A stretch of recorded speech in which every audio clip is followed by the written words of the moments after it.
Halo semua, kali ini kita akan belajar sejarah loh. Nah, materinya apa? Yuk simak.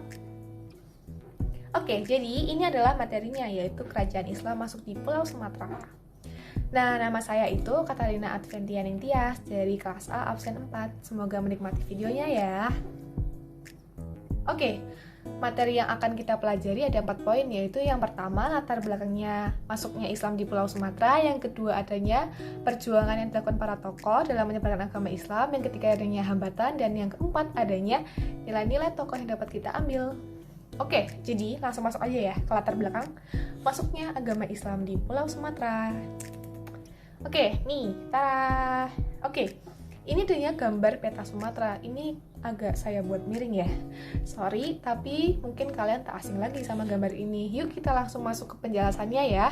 Jadi, secara geografis, Samudra Pasai itu terletak di daerah pantai timur Pulau Sumatera bagian utara. Dan kemudian daerah itu berdekatan dengan jalur pelayaran dan perdagangan internasional Selat Malaka. Posisi ini menyebabkan Samudra Pasai kemudian berkembang sebagai pusat perdagangan dan sebagai kerajaan Islam. Ini ya, kemudian berkembangnya Samudra Pasai ini juga tidak terlepas dari peran serta bandar-bandar lainnya yang menjadi penghubung. Kemudian Samudra Pasai ini pada saat itu merupakan pusat perdagangan rempah-rempah dan berbagai hasil bumi lainnya yang datangkan dari berbagai daerah di dunia. Ini. Oke. Ini lanjut aja ke masuknya Islam di Pulau Sumatera secara luas ya.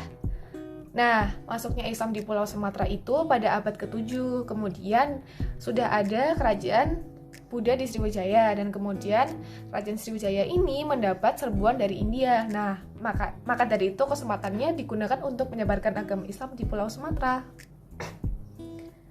Ini ya. Dan penyebaran Islam dilakukan oleh para saudagar Arab yang hilir mudik berdagang dari Mesir, Persia, Gujarat, dan melalui Cina. Kemudian, baru Fansur yang dipastikan terletak di ujung barat Pulau Sumatera. Kemudian, utusan resmi khalifah atau para pedagang profesional Islam yang memang telah memiliki hubungan perdagangan dengan Aceh. Nah, ini adanya kerajaan-kerajaan di Pulau Sumatera, yaitu Kerajaan Perlak, Kerajaan Samudra Pasai, Kerajaan Aceh Darussalam, Kerajaan-kerajaan Islam di Riau, Kerajaan Islam di Jambi, dan Kerajaan Islam di Sumatera Selatan. Nah, kita langsung masuk aja ke poin kedua ya, yaitu perjuangan para tokoh dalam menyebarkan agama Islam di Pulau Sumatera. Oke? Nih, aku bakal jelasin 4 tokoh, yaitu Sultan Malik As-Saleh, Sultan Ahmad, Sultan Alauddin Riyadsyah, dan Sultan Iskandar Muda. Nah, ini adanya keempat gambar ini adalah tokoh-tokoh yang bakal aku jelasin nanti. Ini namanya tadi udah aku sebutin ya. Ini A, B, C, D itu kodenya. Terus aku silang biar lucu aja. Oke, lanjut aja ke penjelasannya. Oke. Sultan Malik As-Saleh adalah pendiri raja pertama Kerajaan Samudra Pasai. Sebelum menjadi raja, beliau bergelar Merah Sile atau Merah Selu. Beliau adalah putra Merah Gajah. Merah Selu masuk Islam berkat pertemuannya dengan Syekh Ismail, seorang syarif Mekah. Dan kemudian setelah masuknya Islam, Merah Selu diberi gelar Sultan Malik As-Saleh atau Sultan Malikus Saleh. Sultan Malik As-Saleh wafat pada tahun 1297 dan beliau juga adalah tokoh yang sangat berperan dalam menyebarkan agama Islam di Pulau Sumatera, teman-teman. Yang kedua ada Sultan Ahmad, yaitu Sultan Samudra Pasai yang ketiga. Beliau bergelar Sultan Malik Al-Tahir II. Pada masa pemerintahan beliau, Samudra Pasai dikunjungi oleh seorang ulama Maroko, yaitu Ibnu Battuta. Ulama ini mendapat tugas dari Sultan Delhi India untuk berkunjung ke negara Cina. Dan Ibnu Battuta menceritakan bahwa Sultan Ahmad sangat memperhatikan perkembangan agama Islam. Sultan Ahmad selalu berusaha menyebarkan Islam ke wilayah-wilayah yang berdekatan dengan Samudra Pasai. Yang ketiga ada Sultan Alauddin Riyadsyah yang bergelar Sultan Aceh ketiga. Sultan Alauddin Riyadsyah meletakkan dasar-dasar kebesaran Kesultanan Aceh untuk menghadapi ancaman Portugis. Dan kemudian dengan bantuan kerajaan Turki Utsmani, kita dapat membangun angkatan perang yang baik. Sultan Alauddin Riyadsyah juga mendatangkan ulama-ulama dari India dan Persia. Ulama-ulama tersebut mengajarkan agama Islam di Kesultanan Aceh. Selain itu, beliau juga mengirim pendakwah-pendakwah masuk ke dalam Sumatera dan mendirikan pusat Islam di Ulakan dan membawa ajaran Islam ke Minang. ini adanya Sultan Iskandar Muda. Nah, ini adalah Sultan Aceh yang ke-12. Pada masa pemerintahan ini, Aceh mengalami kemakmuran dan kejayaan dan juga melakukan penyebaran wilayah. Sultan Iskandar Muda menaruh perhatian dalam bidang agama. Beliau mendirikan sebuah masjid yang megah, yaitu Masjid Baitur Rahman. Beliau juga mendirikan pusat pendidikan Islam atau Dayah. Pada masa inilah di Aceh hidup seorang ulama yang terkenal dengan nama Hamzah Fansuri. Teman, jadi mereka adalah pelopor dalam menyebarkan agama Islam di Pulau Sumatera ya. Dan setelah ini kita akan langsung bahas tentang hambatan yang dialami oleh para tokoh dalam menyebarkan agama Islam di Pulau Sumatera.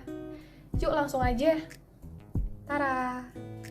Hambatan yang pertama adalah masyarakat Indonesia pada masa itu masih kental dengan pengaruh agama Hindu. Seperti yang kita ketahui, setelah zaman prasejarah berakhir, di Indonesia lahirlah kebudayaan baru.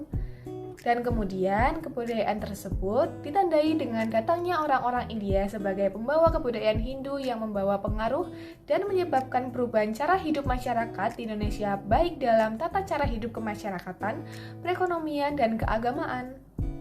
Dan hambatan yang kedua adalah masyarakat Indonesia pada masa itu umumnya masih menganut kepercayaan kepada roh nenek moyang atau kepercayaan yang disebut kepercayaan animisme.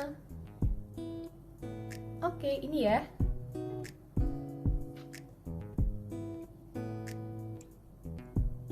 Dan kemudian kita akan bahas nilai-nilai yang dapat kita petik dan relevansikan ke kehidupan kita ya.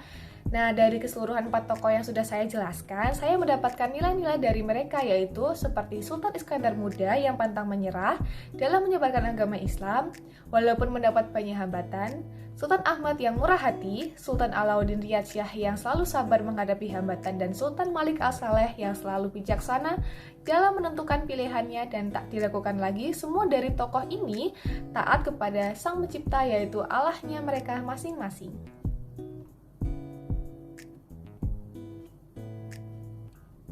Dan dari sifat-sifat yang dimiliki oleh keempat tokoh tersebut, saya relevansikan ke dalam hidup saya bahwa bersikap rendah hati dan sabar itu sudah menjadi sifat yang saya miliki untuk dilakukan sehari-hari.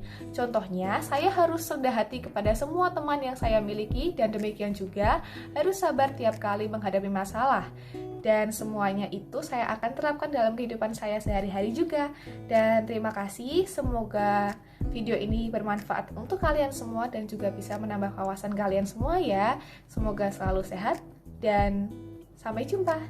Bye!